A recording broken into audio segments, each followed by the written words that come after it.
In today's tutorial we're doing the adult and the child size version of the big fringe triangle scarf. Let's begin right after this.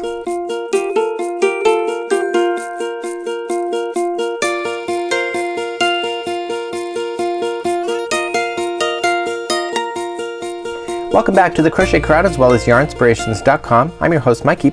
Today we're going to work on the big fringe triangle scarf, and this is a really neat pattern and it's calling for Bernat satin sparkle yarn, but you can also use regular Bernat satin if you wish, if you can find that in a retailer near you. Remember that you can always go on to yarnspirations.com to place your orders for anything that you're seeing within the videos. Now today we're working on this particular pattern, and it is for adults as you can see within the pattern, and it's for really a trendy kind of person. Now one thing I like about the triangle scarf is that all the bulk is kind of in front, so you can wrap this safely around the back of your neck, put it underneath the coat, and the bulk is in front, so your jacket basically doesn't have to be done right up to your neck in order to keep you warm. So it has a little bit of bulkiness at the front. Of course the fringing is completely optional and up to you. That's kind of a personal choice, but this is just a large triangle and it's made really easily and very quickly. So there's not a lot of thinking to this particular project. So without further ado, let's grab our 5mm size crochet hook today, grab some Bernat satin, and let's get started together right now. Let's begin working on this project together, and we are doing the big fringe triangle scarf, and we're going to create a slip knot using a 5mm size H crochet hook today. Just create a slip knot and put it onto your hook, and it says to chain 4. Remember that the one already on the hook does not count as 1. So we have 1, 2, 3, and 4.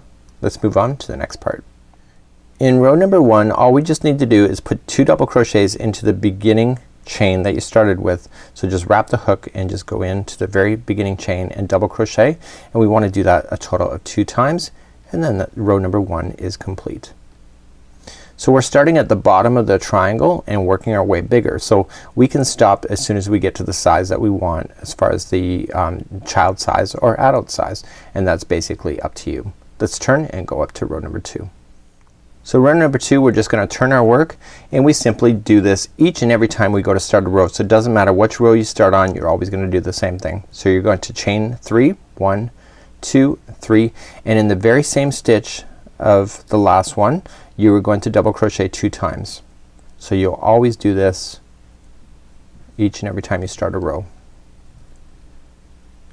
You are then going to chain 1, and then you skip over the middle double crochet and go to the end one, okay, and you're gonna double crochet 3 times. So you're always going to finish on the end just like so with 3 double crochets into the final. This is what makes it grow into a triangle. Let me move you up to the next row.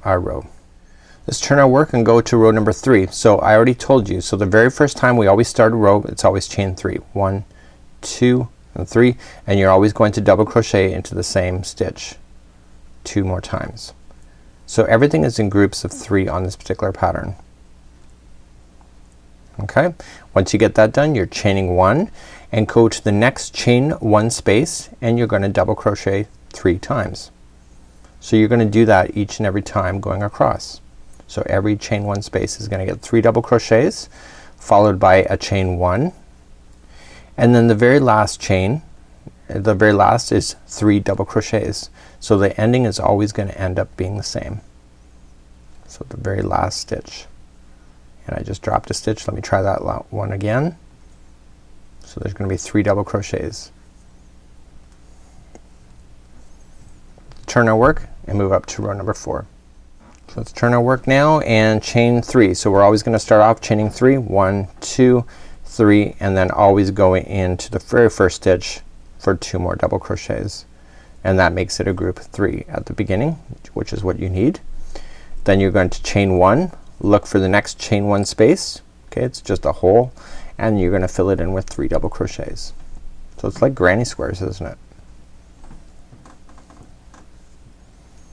Okay, once you get that done, you're going to chain 1, and then you're going into the next chain 1 space and put in 3 double crochets. See how easy this is? It's crazy. It's so easy. Followed by a chain 1, and then the very last one is going to have 3 double crochets right into the last turning chain there. So I'm gonna show you one more row because it's all the same, and you can stop to the size that you want. So turn your work, chain up 3, 1, 2, 3, 2 double crochets into the same stitch, followed by a chain 1. Then next chain 1 space there's going to be 3 double crochets,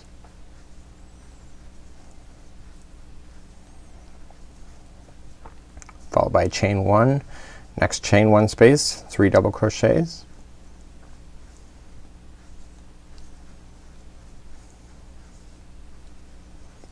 followed by a chain 1, next chain 1 space, 3 double crochets. Okay, and then we're coming to the very end, chain 1, and then at the end you're just gonna put in 3 double crochets. So for the adult size version, the pattern is calling for you to get to the outside width. Let me just finish this last one before I teach you that.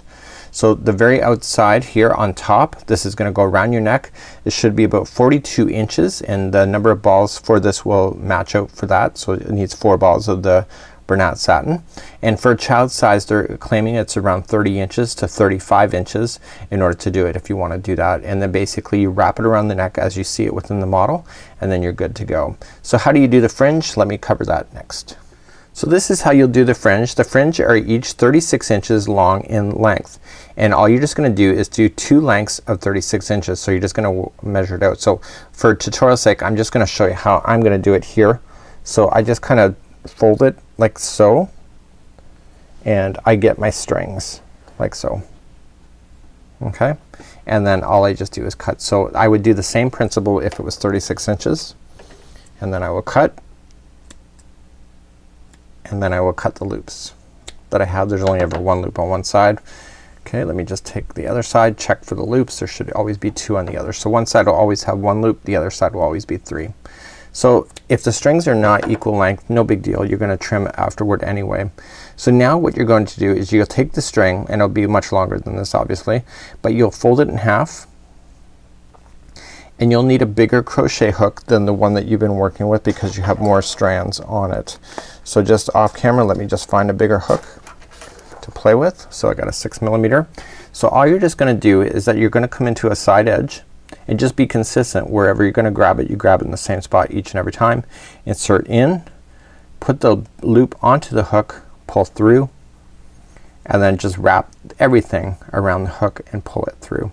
So you just got to give it a little bit of slack and a little bit of tender care, and you can bring all the strings through. Okay, and then that securely attaches it just like that. So it all depends if you want the fringe or not. The fringe actually adds a little bit of measurement to it, and the fringe in this particular version goes all the way from the point all the way to the top. You can't see it on the model, but it actually makes a lot of sense. That's why you see so many strands, is that it's in each one going all the way up. So that's kind of a neat idea. This is the Big Fringe Triangle Scarf by yarnspirations.com. Enjoy this free pattern, and until next time, I'm Mikey on behalf of Yarnspirations as well as the crochetcrowd.com. We'll see you. Bye bye.